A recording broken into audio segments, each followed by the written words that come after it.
tudo bem? Eu sou Mariana Sgarioni, jornalista especializada em sustentabilidade, e esse aqui é o Pod COP30, uma produção da FAAP em parceria com a Ideia Sustentável, que vai discutir a importância dos temas que serão tratados na COP30 neste ano em Belém, que é a primeira vez no Brasil, né?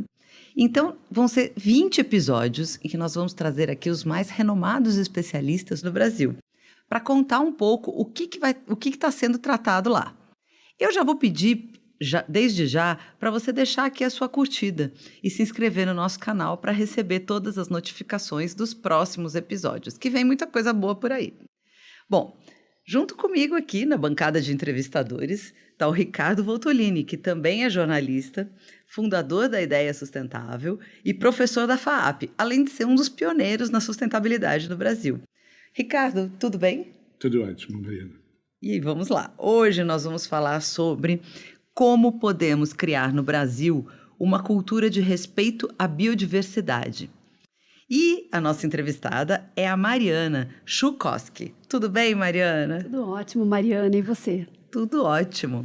A Mariana, além de ser minha xará, ela é palestrante, professora e consultora em sustentabilidade, engenheira florestal, mestre e doutora em ciências florestais e fundadora da Verde Floresta. Mariana, o que você acha dessa nossa conversa hoje? Acho que a gente podia começar falando um pouco sobre o que significa, na prática, criar uma cultura de respeito à biodiversidade no Brasil. Legal, Mariana. A pergunta já começa maravilhosa. Obrigada pelo convite de estar aqui, Ricardo. Muito feliz de poder contribuir com esse tema que, querendo ou não, não é um tema que a gente fala todos os dias, né? Apesar de que a gente deveria. E eu acho que justamente um dos objetivos nossos aqui é a gente aproximar um pouco o tema da biodiversidade de vocês, nossos ouvintes, nossas ouvintes, né? E que vão poder aprender um pouquinho hoje.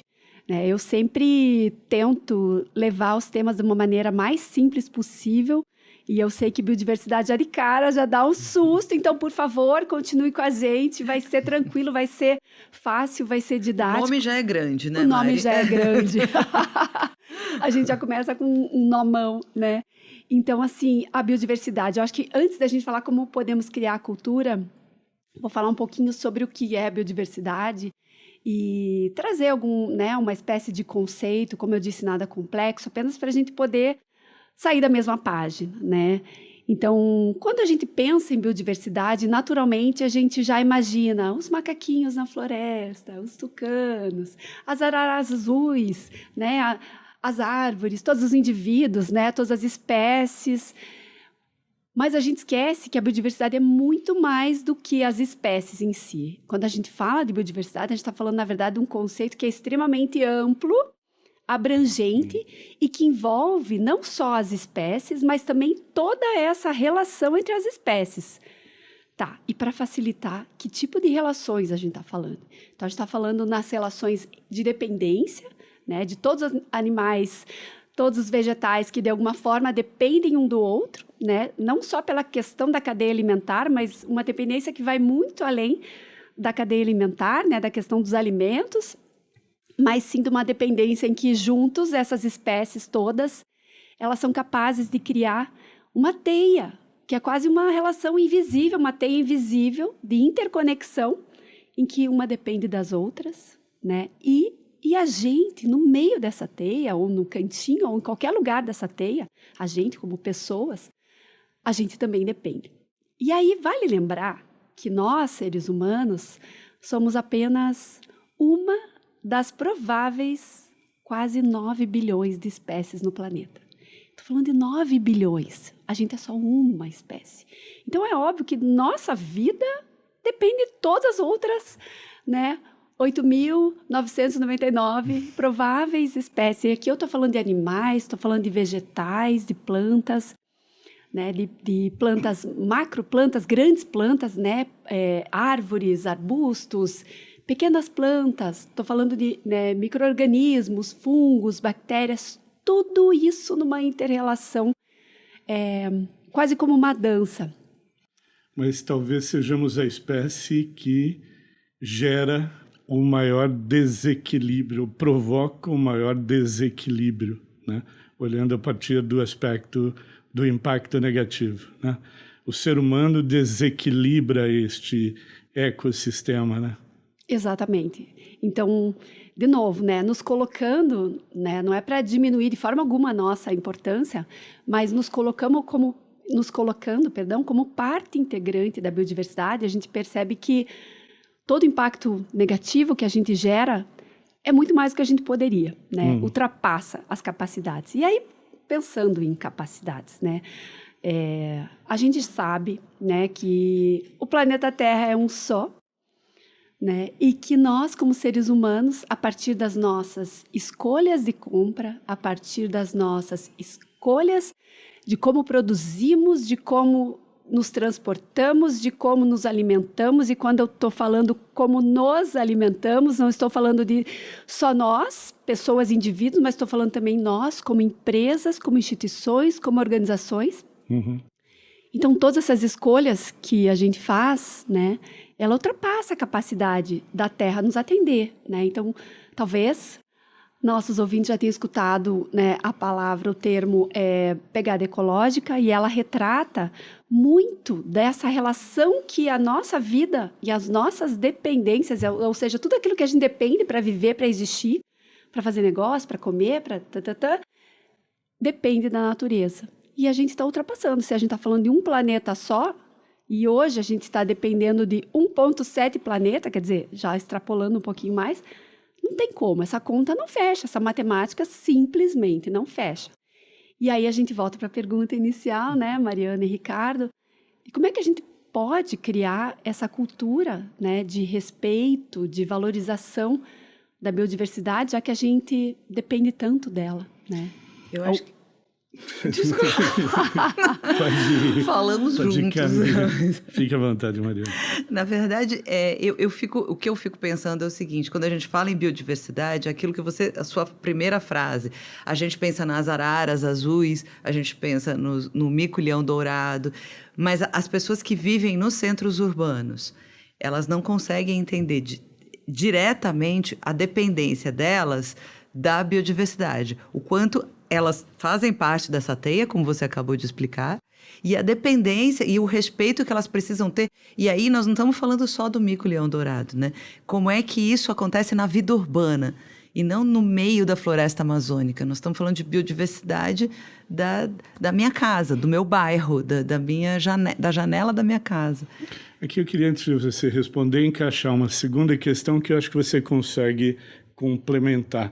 Se a gente está falando de cultura de respeito, é porque está partindo do pressuposto de que há desrespeito. Esse desrespeito, segundo muitos filósofos, o Edgar Morin é um desses filósofos, atribui a ideia de que no pensamento mais contemporâneo, o nosso olhar para a natureza e os recursos naturais é como se fosse um conjunto de recursos que eu tenho que explorar, eu, humano, explorar para produzir, para consumir. Então, o meu olhar já é um olhar utilitarista para a natureza, como se ela estivesse ali para me servir. E não, eu não olho a natureza, os recursos da natureza, como um valor em si. Eu acho que isso também a gente pode colocar aqui na conversa, né? Ótimo, não, muito bom. Então, primeiramente, o ponto que você trouxe, né, Mariana, é claro que é difícil para nós, né? Eu moro em Curitiba, uma capital, né? A gente está, de uma forma geral, né, mais da metade da população mundial mora em centros urbanos. Então, é claro que existe essa desconexão muito grande, né, entre a nossa vida, que é levantar numa cama tranquila, confortável, numa casa, pelo menos a maioria das pessoas, ou pelo menos 80 e poucos % da população tem esse conforto, né, de a gente ligar o carro, ir até o nosso ambiente de trabalho, trabalhar num computador, numa mesa, numa cadeira, tal qual estamos aqui,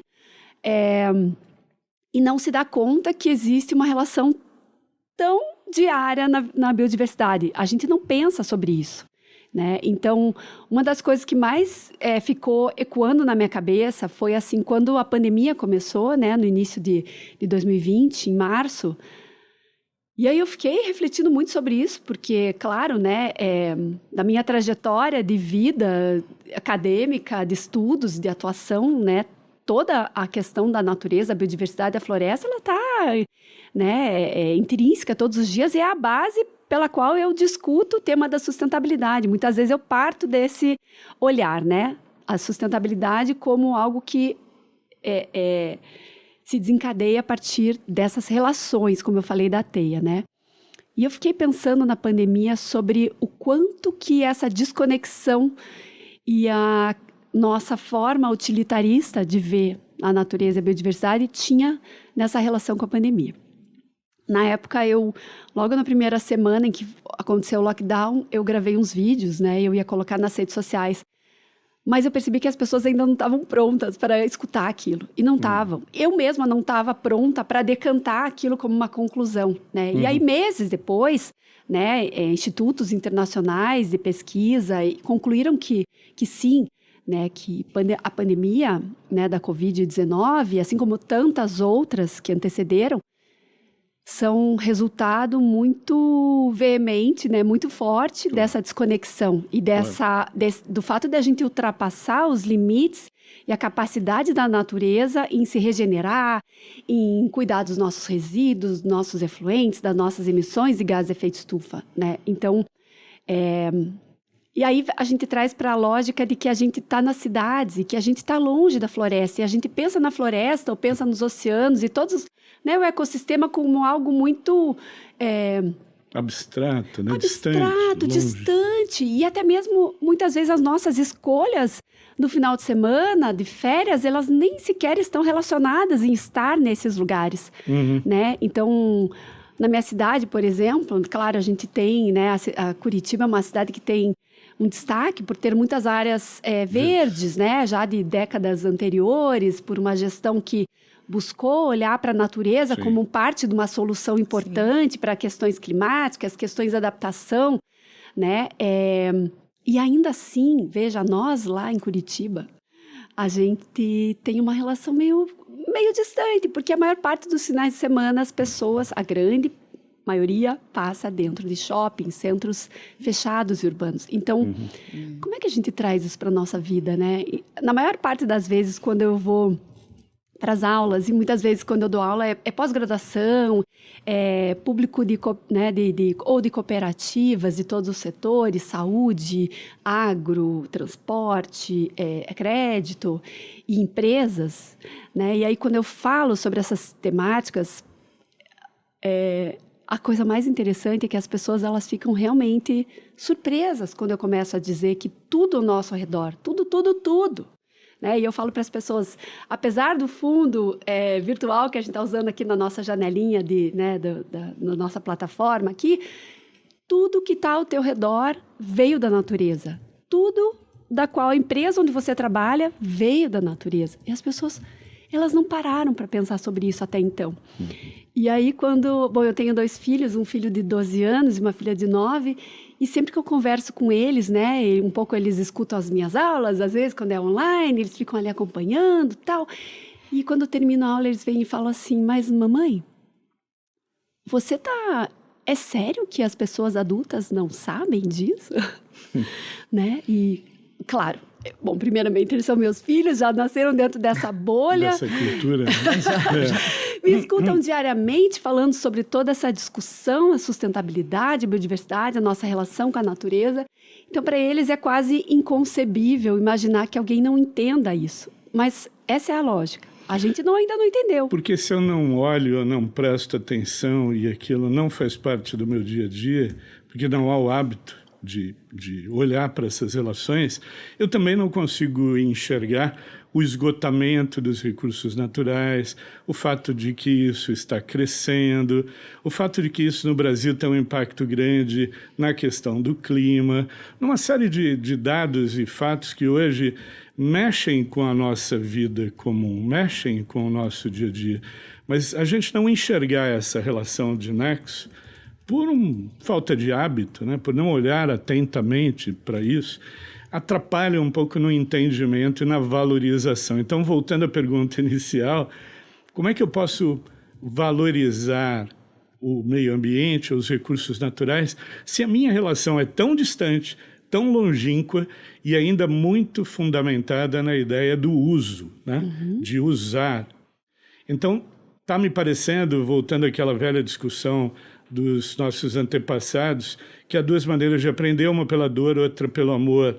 Me parece que a dor será mais rápida como ferramenta de aprendizagem. Aí a dor é o escasseamento do recurso e, portanto, o aumento no custo de produtos agrícolas, por exemplo, aqueles que consumimos todos os dias ou gostaríamos de consumir todos os dias nas nossas casas.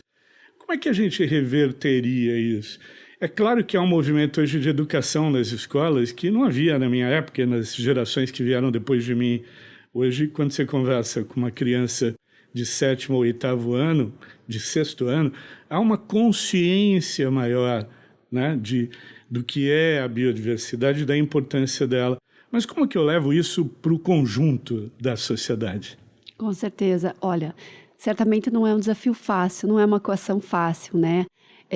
Eu também sou de uma geração que pouco se falou na minha vida, digamos, escolar, né, com tanta profundidade sobre o tema, né? Claro que num processo transitório aí, né, na minha graduação, pós-graduação, tal, né? Isso obviamente fazia parte da minha vida como engenheira florestal, né? Então eu fui aprofundando isso, mas foi algo que foi, vamos dizer que mais ou menos aí nas últimas 2 décadas que esse tema tem ficado mais forte, né, na sociedade. Ainda assim, ele é distante. Agora, eu acho que a gente não consegue cuidar daquilo que a gente não conhece. Acho que começa por aqui, né? O que a gente não conhece porque está distante, ou que a gente não busca conhecer, ou que parece complexo demais de entender. Né? Ou que realmente, como a gente falou, né, está muito distante da nossa vida urbana e está muito distante da percepção, por exemplo, que as empresas têm. Eu adoro falar sobre as empresas, que eu gosto de trazer o pensamento de que as empresas elas têm uma rapidez nas respostas, porque elas rapidamente são impactadas pela falta de recursos, né? Então, às vezes, menos a sociedade, claro, né, é organizada, né, a sociedade civil e governos, óbvio, tem também, mas as empresas têm aquilo que às vezes falta na estrutura de sociedade, que é recurso e o interesse comercial direto. Então, longe de conectar com a ideia utilitarista, né, o que eu penso é que quando a gente começa a entender aquilo, o valor daquilo para a nossa vida, a gente começa a cuidar, né? Então, o Fórum Econômico Mundial tem divulgado anualmente, né, já esse ano, o 20º relatório de riscos mundiais, e não é de pouco tempo que os riscos climáticos têm encabeçado ali o primeiro, segundo, terceiro, estão ali entre os 5 principais riscos, para um curto e para um longo prazo, curto, médio e longo prazo. E toda a conexão dele, né, os riscos climáticos, eu acho que é super importante, porque a gente está falando aqui no PodCop 30, claro, né, uma preparação aí para toda essa discussão em relação às questões climáticas, mas pensar na questão climática e tudo que desencadeia dela, tudo que está relacionado com ela. Então, muitas vezes as pessoas falam a agenda climática e a agenda da biodiversidade são 2 lados da mesma moeda. São, porque estão extremamente conectados, uma dependendo da outra. O clima influenciando positivamente ou negativamente a biodiversidade, as espécies e toda essa relação, e vice-versa. É fácil a gente entender primeiro o caminho, o clima, né, influenciando a biodiversidade, mas não é tão fácil a gente entender que a biodiversidade também está influenciando o clima. Né? Então, enquanto que os ecossistemas florestais, terrestres, aquáticos, marinhos são responsáveis por nos ajudar a manter o controle da temperatura. E o quanto que isso impacta na vida das empresas? Sem dúvida.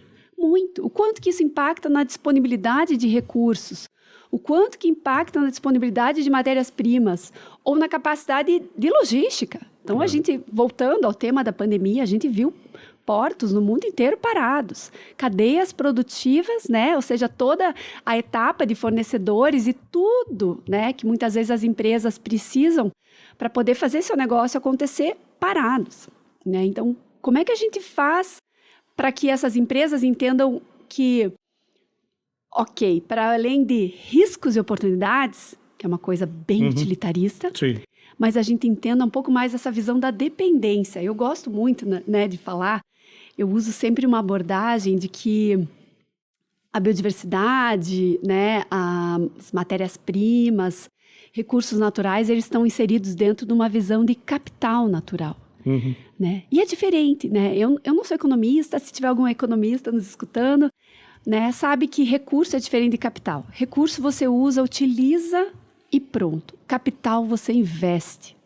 E quando você investe, você adquire o benefício daquilo. É pensar, por exemplo, numa poupança, né, que a gente investe nessa nossa conta e a gente vai ter retorno financeiro sobre ela. O capital natural, ou seja, a biodiversidade, tudo que está relacionado a ela precisa ser visto assim. Então, quando a gente investe... Começar pela ideia que já foi tratada aqui, né, Mariana, em outros encontros, a ideia de uma poupança de carbono no solo, né, na Terra, e não na atmosfera. Né? Exato. Isso também é importante hoje, quando a gente está discutindo mudanças do clima, e há um enorme esforço global para reduzir emissões, né? Mas além de reduzir emissões, com já muita emissão, também é preciso conjugar o esforço da captura, né? Da retenção. E eu acho que biodiversidade tem um papel importante, manter as florestas em pé tem um papel importante, e acho que dá até para a gente hoje fazer a justificativa deste movimento do ponto de vista econômico também. É isso.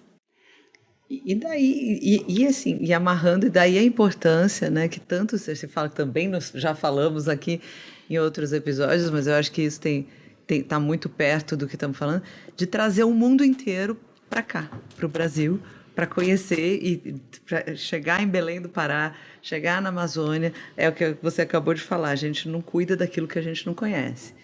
Então, trazer essa COP para cá tem essa importância também, né, Mari? Sem dúvida. Eu tenho escutado algumas pessoas falando recentemente sobre a importância da COP acontecer no Brasil. Obviamente, já sabemos, está acontecendo ali, né, num espaço muito importante, né, do bioma Amazônia, mas também por estar acontecendo num lugar que é quente, e que sim, a infraestrutura é deficitária e tudo isso faz parte de uma narrativa, né, da história que a gente precisa contar de por que é tão importante preservar, cuidar, conservar e restaurar, né, o bioma Amazônia e todos os outros biomas e todos os outros ecossistemas e formas de vida terrestres, aquáticas, enfim, como eu comentei, na perspectiva de que no contexto das questões climáticas, se a gente não sente o calor escaldante que vai fazer em Belém, a gente não se dá conta, né, de que isso é uma temática real e não consegue entender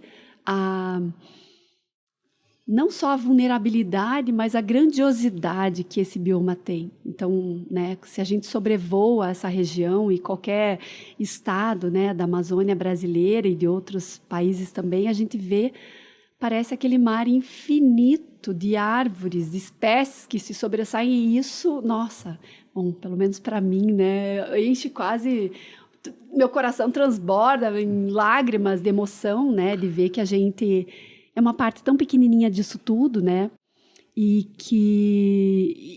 ao mesmo tempo, o quanto que a gente está imerso e conectado, né, com essa dinâmica que é tão necessária, tão importante, né? Embora tenha uma COP, né? O assunto é tão importante que há uma COP dedicada ao tema da biodiversidade. Mas é óbvio que também o tema será discutido, ainda que lateralmente ou transversalmente, na COP30 em Belém. O que você espera ver de discussões? O que, como especialista que trabalha bastante tempo com o tema, você gostaria de ver nas discussões dos países. Que tipo de compromisso os países poderiam assumir? O Brasil fala muito em atrair investimentos e a COP seria uma oportunidade para manter a floresta em pé, para investir na preservação, conservação dos biomas. Do ponto de vista de quem acompanha o tema, o que você acha que seria um bom resultado na COP para este tema? Temos muitas expectativas para essa COP. Eu acho que o mundo tem altas expectativas, não tenho dúvidas disso, e diante disso é importante a gente entender o tamanho da nossa responsabilidade aqui, né? Sim. Como país, como anfitriãs dessa reunião tão importante, né? A minha expectativa é que, bom, muito se fala na necessidade de financiar, né? Dos financiamentos e de a gente conseguir conter desmatamento, né? E muito dessa visão de exploratória e utilitarista sobre não só as florestas, mas todas as outras formas, né, de vida e ecossistemas e biomas, enfim, como eu comentei, mas entendendo que a gente, como sul global, tem essa responsabilidade. Então, se a gente for olhar onde estão os remanescentes florestais conservados, primários, como a gente diz, que são aqueles, né, a princípio, teoricamente, intactos e que têm maior valor de biodiversidade, maior valor de conservação e, por consequência, maior valor nessa agenda climática por estar, né, não só capturando diariamente, sim, mas estocando e mantendo todo esse carbono em todas as partes, né, desde solo, micro-organismos, raízes, sim, troncos, folhas e tudo, né? Então, como é que a gente mantém essas florestas em pé, né? Fazendo o, entre aspas, trabalho tão perfeito que elas podem fazer, né? A partir da fotossíntese, a partir daquilo que a gente aprendeu lá, né? No primeiro grau, eu acho, né? Que a gente aprendeu essa relevância das árvores, né? Das plantas, dos oceanos, das algas, enfim. Mas eu acho que é importante a gente esperar e promover essa discussão sobre o papel também das comunidades tradicionais, né? Então, muito das florestas, né, são conservadas nas formas de áreas protegidas no mundo. Né? E isso é muito bem feito, acontece em todos os países. No Brasil, a gente tem muitas, né, áreas protegidas, privadas e públicas, enfim. Mas, se a gente for olhar índices internos de conservação, em comparação com áreas protegidas, seja elas públicas ou privadas, e áreas indígenas e conduzidas por comunidades tradicionais, a gente tem índices de conservação muito maiores. Sim. Então, assim, o quanto que a gente precisa também entender essa conexão das pessoas que ali vivem, que dependem e que fazem um trabalho que, inclusive, garantem a continuidade da nossa vida, dos nossos negócios. Então, de novo, não são eles lá e nós aqui na cidade. É todo esse trabalho, né, de uma maneira conectada, né? Nas últimas COPs, então você falou da COP da biodiversidade, eu estive nas últimas duas, né, em 2022, na COP 15, que aconteceu em Montreal, e que dali saíram as metas, né, de Kunming, Montreal, com uma série de desafios, coisas que, olha, para sair do papel vai precisar de financiamento. Muito bom. Fica à vontade. Gente, a conversa está ótima. Eu continuaria, mas eu vou ter que ser a mensageira do apocalipse e dizer que nosso tempo acabou. Sempre acontece. Isso acontece. Eu quero agradecer, Mariana, pelas excelentes palavras, Ricardo também. E queria deixar aqui um recado, entre as muitas coisas que a Mariana falou, que eu marquei aqui e que me marcou.